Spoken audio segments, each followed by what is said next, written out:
Welcome to the True Grime Stories podcast, where in every episode, we'll unravel a new mystery of cleaning business transformation from a grimy mess to a great success.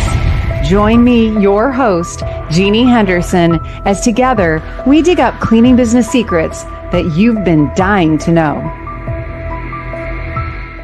Hi friends, Jeannie here, and welcome back to True Grime Stories. Today, I'm bringing you a replay of one of our most popular episodes of all time. It's called Freedom in Business with Theresa Kolbus, and she shares with us the power of knowing your numbers. Theresa's story really resonated with so many of you, and for good reason. In this episode, Theresa shares how she went from juggling 2 jobs and struggling to grow her business to finally stepping into the role of a world-traveling CEO and creating real momentum in her business while operating it completely remotely. We talk about using proven systems that helped her stop cleaning and start leading, and how tracking simple daily numbers completely changed the game for her. So if you ever felt stuck or unsure about what your numbers are trying to tell you in your business, this is the replay for you. So join me and let's dive into this talk with Theresa Kolbus. Well, hello, everyone out there in the cleaning business world. I'm excited for our next episode of True Grime Stories and really excited to introduce our guest today, where we can investigate her amazing True Grime story. Our guest today is Theresa Kolbus. She is the owner of Dust Devils in Indianapolis. I always have trouble with that word, Indiana.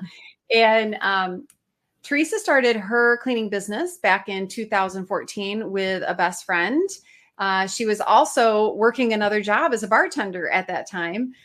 So she faced a lot of early challenges, but started hiring some employees eventually.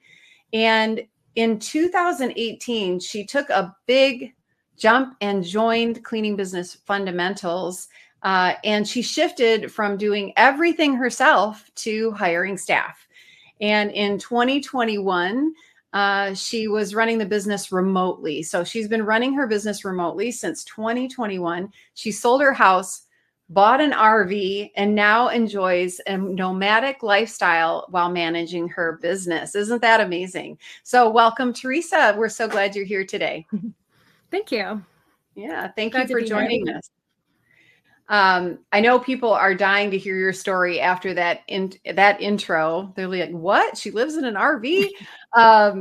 And actually, everybody, she is in her RV as we speak. So I love that. I love the map behind you, kind of you get to go everywhere. And your business is in Indianapolis, but where are you today? I'm in Ridgway, Colorado currently.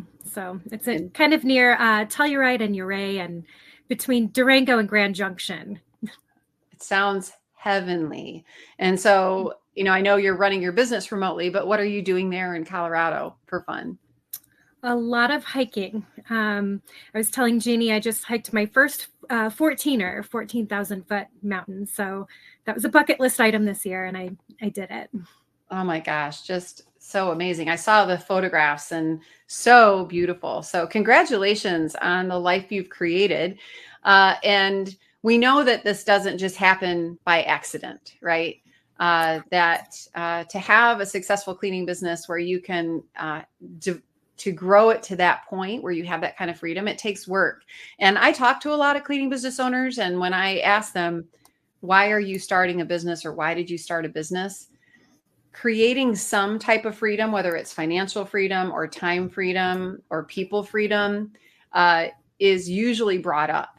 And so I really wanted Theresa to join us today because I know this is a goal that a lot of people have, and Theresa has accomplished it. But let's go back to the beginning, before, when you were first getting started in your cleaning business. We like to call this our grime scene. So what did your grime scene look like? What was your business like when you were first getting started, dealing with lots of challenges, but you knew there had to be a better way? What did your business look like? Oh my gosh. Well, I was bartending, and, I was cleaning. I had been cleaning out in the field by myself for a long time. I mean, the first few years of my business, We've been in business for 10 years, was just cleaning. My best friend had moved away. It was just me. I did hire a couple of employees, but I was literally paying them $10 an hour because I didn't know how to have employees. I hadn't, learned how to quote properly. I was charging nothing to clean people's homes. So I was really depending on that bartending job, working, until 5 a.m. after, cleaning up the bar, getting home. I was getting to bed at like 5 a.m. and then cleaning houses at 8:30 or 9 a.m. and training people. And it was just a lot. I couldn't do it.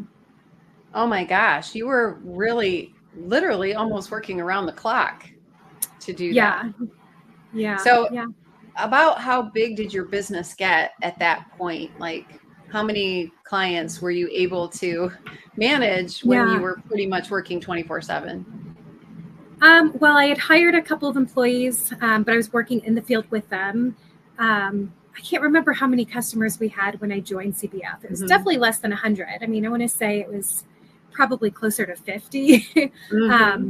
But, I didn't know how to manage a team in an efficient way either. So it was just a big mess. I can imagine. What did that feel like? How did you feel at that point about your life and being an entrepreneur? I was incredibly overwhelmed. I was kind of just running from one thing to the next without thinking about anything. But I was very overwhelmed. I questioned myself as a leader because I didn't really know what I was doing. I didn't know how to lead. I just knew that, I'd made this decision to grow a business and not just be in the field cleaning by myself. But I didn't know what to do. I was lost and overwhelmed. Yeah, I can only imagine what that was like. But many of us do start out in the cleaning business. We start our business with the dream of creating something where we don't have to work in it every day. But then once we get into it, it's hard to stop being one of the technicians. We just can't figure out how to get out of the field. But you, like many of our friends in the cleaning industry, have figured it out. So what led to you figuring it out? How to get out of the field, how to grow your business? Well, getting out of the field, I think for a long time I felt guilty, like you feel guilty when you're not next to your team working with them because they don't know what you're doing in the office. But, we got to a point to where I was in the field and, doing like all of us, doing invoices at night, doing all of the administrative stuff in the evenings. And when I did get out of the field, we were pretty busy. I mean, I hired my first admin shortly after getting out of the field. But I think just letting go of feeling guilty, feeling like you need to explain your absence in the field. A lot of it's mental. It truly is. I remember my team saying how much they liked it when I would join them on jobs. So I would go out and I would help with the deep cleans and stuff like that. They're like, oh, we love it when you work with us. And so then I would feel guilty when I stopped doing that. Yeah, I get that completely. Now, and you mentioned joining CBF. At what point did you, how did you discover CBF? What happened when you joined Cleaning Business Fundamentals? Yeah, so I found CBF, Cleaning Business Fundamentals, in 2018. I actually had heard about it well before that point, but I was afraid to join. I didn't think that I could afford it. Debbie Sardone had a one-day seminar at the QDS Summit in San Diego, and it was $90. It was like a full day training for $90. So it was just my flight and my room, primarily that I had to pay for. And I picked a hotel that was nearby, but way cheaper than the host hotel. There was no risk, the risk was really low. And I had never been on a work trip before. I had never received any kind of business coaching or any kind of business education. And after that one day seminar, I knew that I had to join. So I knew that there was so much more to the industry and to this, career that I had never thought of. Yeah. Many of us have never had a business coach before, but I do remember that feeling of like, oh my gosh, I just found somebody who not only understands what I'm going through, but has found their way out very successfully. And it's so giving. Yeah. Yes. And Debbie she is, some people think she's this big celebrity, but she is just a true cleaning business owner, loving what she does and loving to help other people, find the success that they're looking for. So, well, I'm so glad that you found cleaning business fundamentals and that you've been able to grow your business. Can you share like one or two kind of things that were like groundbreaking in your business that really helped you get to where you are today? Sure. So I can share one really, really big thing, and that Okay, was that's awesome. systemizing everything. So it's a bit, I mean, obviously that's fully loaded, but in order to have freedom in your business, you have to have systems for everything. And CBF is one big system, but you can be given the system, you can buy a system, but if you don't actually use it and implement, then your system, that's not your system. We all have a system. But having a planned and intentional system for everything really changed everything. Creating systems made most things more predictable, not just for myself, but for my staff, which I think builds trust. Your staff trusts you when you have a system. They trust the system. Right. People want to know what to expect, right? Yes, exactly. So creating systems allowed me to take a more hands-off approach in a physical sense. Like you mentioned, I sold my house, I bought an RV, and I live and run my business from it full time because we do have systems. And sometimes they need to change, so you still need to inspect what you expect. And when you stop doing that, things will kind of creep up when you're not expecting it. But yeah, I would say that building systems and staying on top of them. Yeah. And that's a really big idea, right? Systems, and we all know that, I mean, whether you have developed good systems or you have bad systems, everybody has a system. It just might not be working for you, right? So it's also improving, finding the right system, the proven system, the one that's going to work for your unique business. What's one of those systems that you changed, that you created, a system around it that really, amplified your growth or gave you that ability to have the freedom that you were seeking? Because one of the things that Theresa and I talked about before we came on today was everybody's goal for their business is different, right? Some people just want to have $1 million business. A lot of people say that. I want to have $1 million business. Or some people say, I want to have the biggest business in town. But with Theresa, your goal was a lot different, right? Sure. Yeah. Yeah. My goal was freedom. And we all have that goal, right? When we start out, and it never ends up being that way. But as far as the system, probably that had the biggest impact to having physical freedom from my business is a system for numbers. So we have a snapshot. So we have our weekly snapshot in CBF, but I have one with my office staff and we fill it out daily. So our admin will fill in, how many jobs did we do that day? How many technicians worked? How many job ticket hours were available? How many did we use? So, we're gathering our capacity. We're tracking all these numbers so that we're tracking our, skip rate, our capacity. Our salesperson is tracking sales, of course, our revenue, all of our conversions. And we look at this every day. We have a sales tracker where we can see where we are for the month for our conversion rate and our retention rate. And we talk about it every single week. So every week we compile these numbers into a weekly report, similar to our cleaning business fundamentals weekly snapshot. Only we include maybe some more information that's more specific to each role, like, KPIs for our office roles.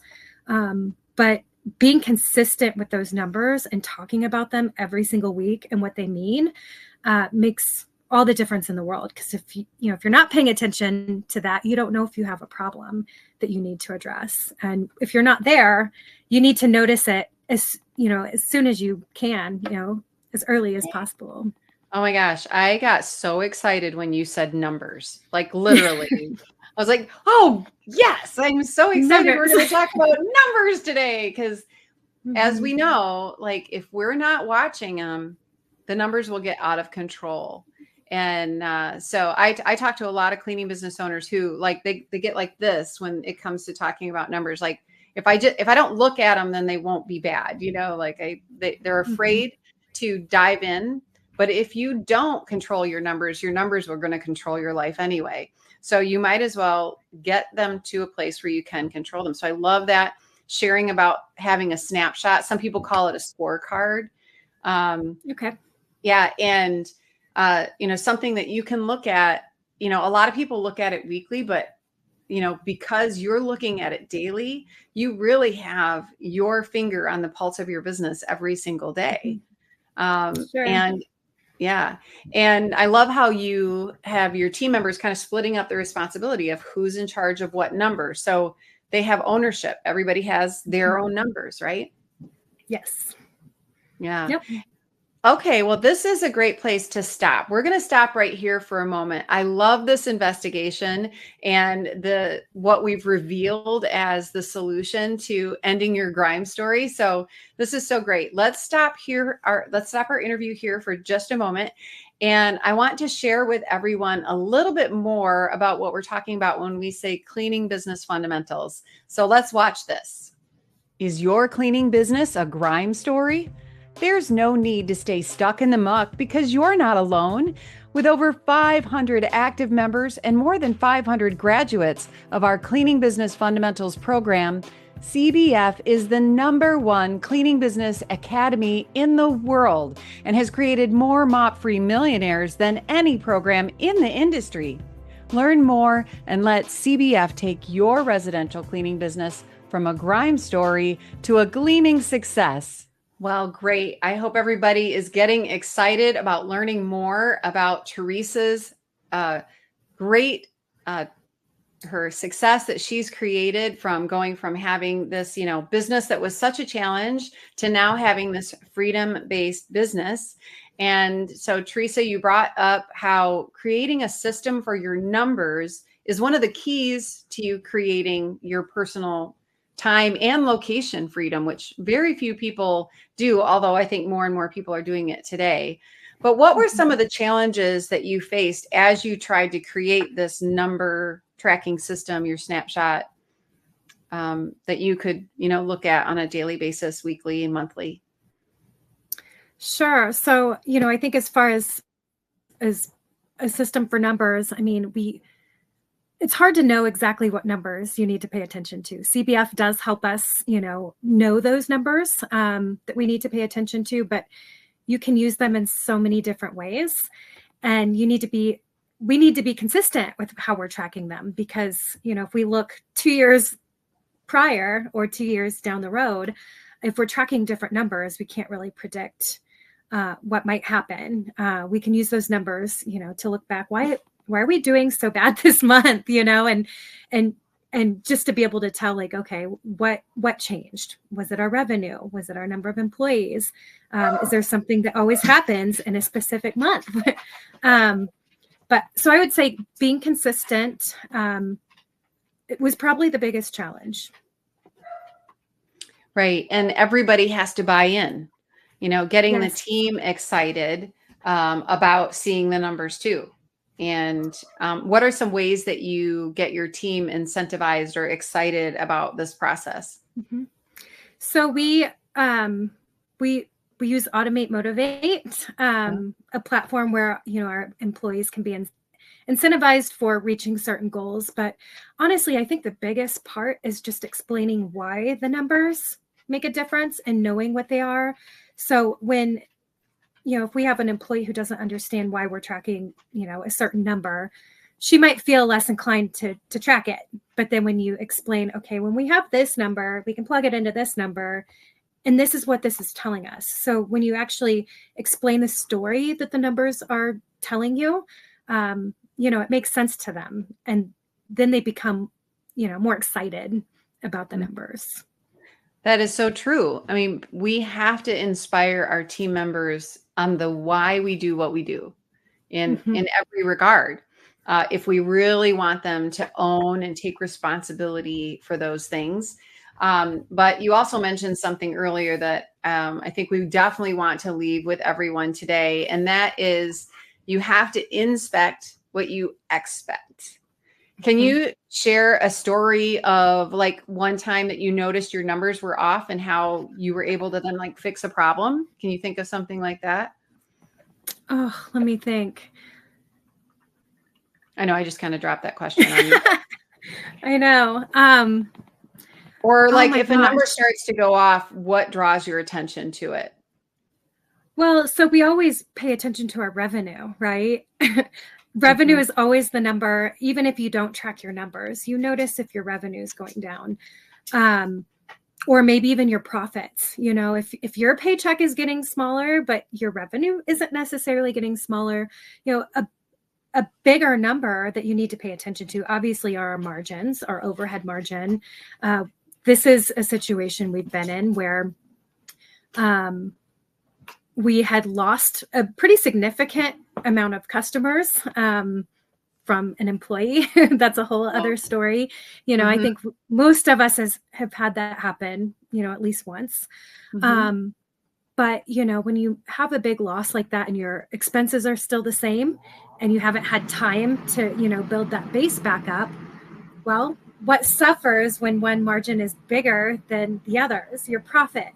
Um, and just being able to, you know, just paying attention to that at least on a monthly basis. We look at our margins every week, and Mhm. it is hard sometimes because you might have, you know, a bigger expense one week, but, you know, in the grand scheme of a month, that evens out, right? But, you Right. know, if you're not looking at those numbers at all and you're wondering why your paycheck is smaller, well, you need to pay attention to those numbers.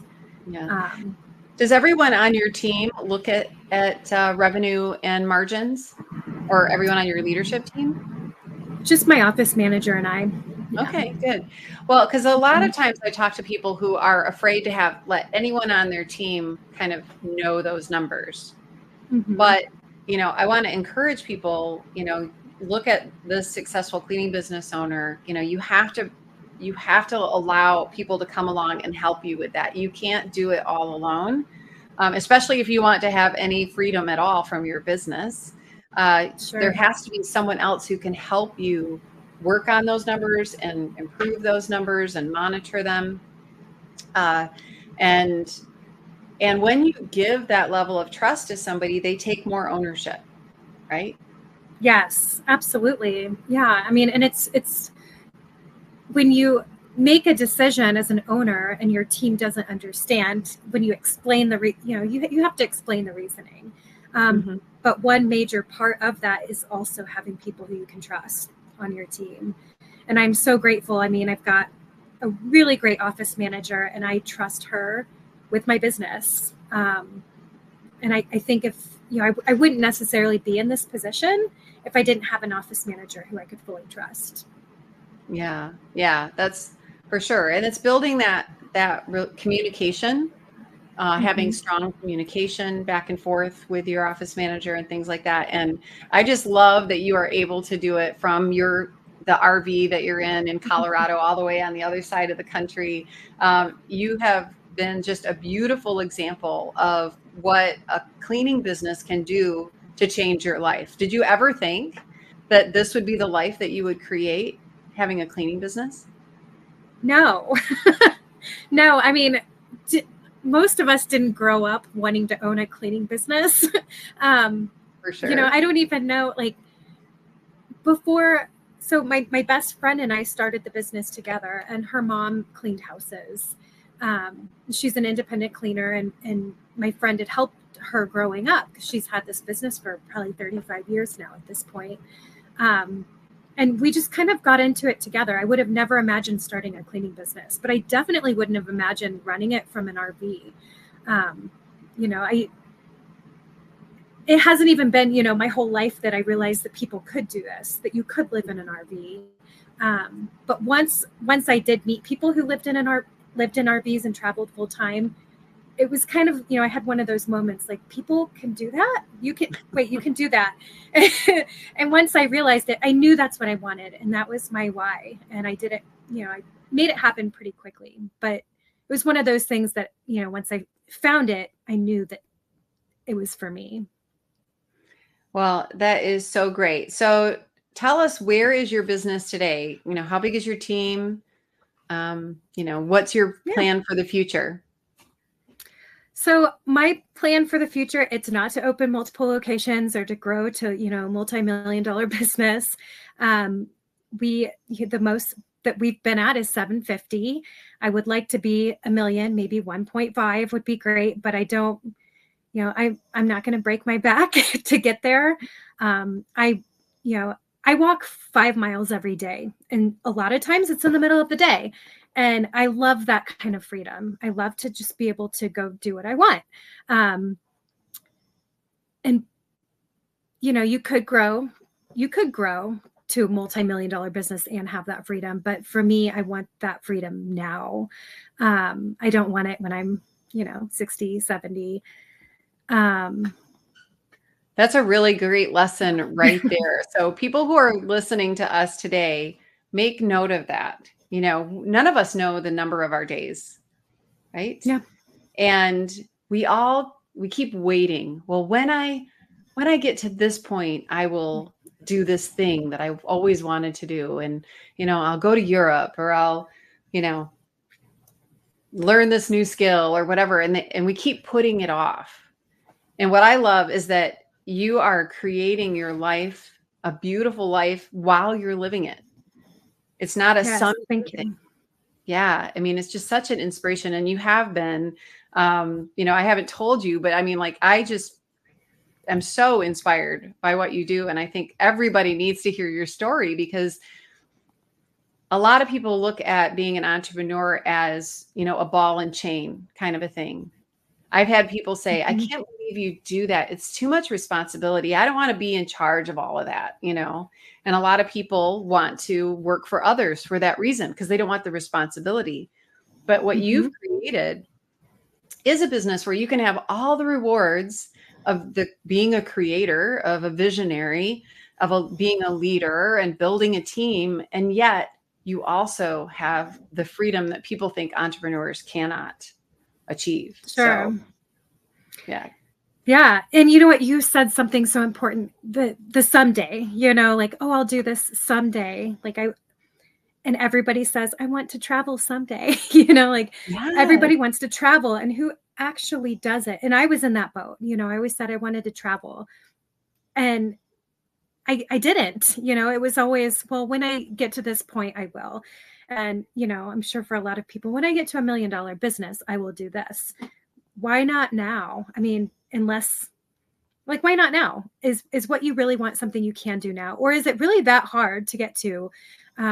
Or, what we think we need, do we really need to accomplish that goal? Yeah. But yeah, so we are, we're around 750. We've got 10 technicians and two other office staff. And we're not huge. Well, I love that you said you have manageable. 10 technicians. A lot of people probably couldn't believe that you can run a $750,000 business with only 10 technicians. Yes. But that is the result of knowing your numbers and optimizing your technicians. You said you watch your number of available hours and then how many you're using every day. And then you're optimizing that number. So, wow, that is so great. Good job. Yeah. Well, it helps that, houses in Indianapolis aren't huge. So, most of our technicians can do 3 houses a day. So, yeah. Well, but you can design a business around that, right? If you know, if you build your business with houses that are not gigantic, you can fit more square footage into a day. Actually, a lot of people think to build a successful cleaning business, you have to clean big houses, but that's not true, right? You've proven that you can build a great business without cleaning a bunch of big houses. So you shared about, that you joined Cleaning Business Fundamentals. What's that experience been like for you? Oh my gosh, I cannot imagine, my life without it. Just the community that we have is amazing.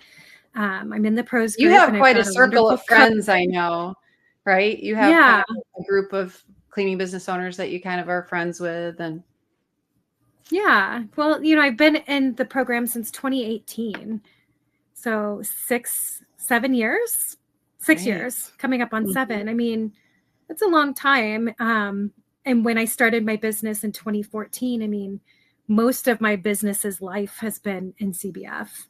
And it's great to have a community to talk to when, things aren't going so great. I've got a great cohort. We do hot seats a couple of times a month, and everybody is so giving with information, and everyone shares and jumps in and makes, I wouldn't say they make your problem theirs, but in a sense, it feels like it. Mm-hmm. Well, and you mentioned it's great to not be alone. Yeah, we don't have to go it alone. And I think so many times people think, well, if I'm going to start a business, I'm going it alone. But, you've proven that leaning into a community of, people that other people might consider competitors, but actually we can all help each other grow. One of the things we say is lift as you climb, right? And Theresa is part of the CBF program called CBF Pro. And we have cohorts, so groups, small groups within the CBF Pro that support each other. And I've watched the cohorts working together, and it's a beautiful thing, watching the friendships, but also watching how people support each other and help each other. So I'm glad you shared that, because that's a really important part of your growth, is starting to find your tribe, right? Mm-hmm. So any other advice that you would give a cleaning business owner or someone who's thinking of starting a cleaning business? Sure. I mean, I think that the biggest piece of advice, at least for me, was to find your why. I mean, most of us, I don't think we really have a why. We don't really know why we are doing what we are doing.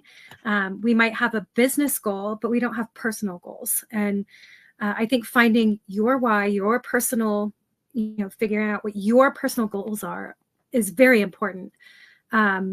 Keep it top of mind all the time. And then creating a plan for your why is very important. So, we all have goals like, oh, I want to be $1 million business. That's a big initial goal. Or I want to be mop free.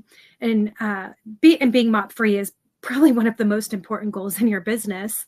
But if you don't have a personal goal, then you are working for the goals of your business. Your business isn't working for your goals. So, having a personal why, staying on top of it, and then breaking down, what you need to accomplish that into bite-sized pieces, but also not getting too lost in those bite-sized pieces and being able to look at the big picture at the same time is incredibly important. But finding your why is the first step. Well, that is so great. And I love that we're ending there, because everyone, this is how you get to where you want to go. And one of the things that you said, Theresa, that is so profound is that, we often find ourselves working for our business. We're an employee of our business, which is not what we built it for.